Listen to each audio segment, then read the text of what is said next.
भैया हम धर्मेंद्र भिनवालिया अपने तमाम श्रोता बंधु के प्रणाम करते हैं, नमस्कार करते हैं। आइए इस चैत के महीना में कुछ चैता का लाए हैं जो हमारा साथ दे रहे हैं छोटा भाई दीपक, लड्डू और प्रीति, पूजा और हमारे डायरेक्टर सीनियर संजय गौतम जी। आइए इस चैता का आनंद लेते हैं।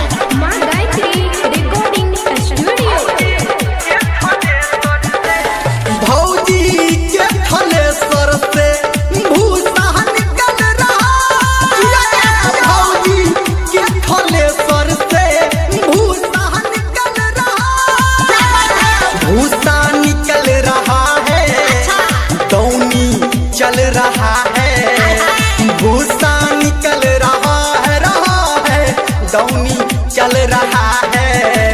चैत के महीना में गेहूं कट रहा है, चैत के महीना में गेहूं कट रहा है, चैत के महीना में। रो बैठ के कहला रो छोटकी भौजी जिंदाबाद जिंदाबाद जिंदाबाद, बड़की भौजी जिंदाबाद जिंदाबाद जिंदाबाद। पगला गेलिए की चैत के महीना में दौनी चल रहा है, भौजी के थ्रेसर से भूसा निकल रहा है, भौजी के थ्रेसर से देखो कितना निकल रहा है।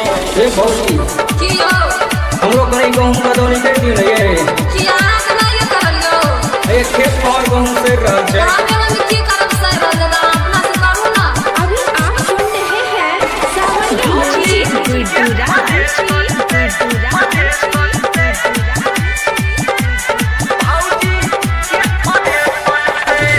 रौदा है इतना ज्यादा सबका छूट रहा पसीना। रौदा है इतना ज्यादा सबका छूट रहा पसीना। आहा सब खेला करे छियो नहीं नहीं हाँ हमारा चलते बबुआ जरा खेत में पानी लाना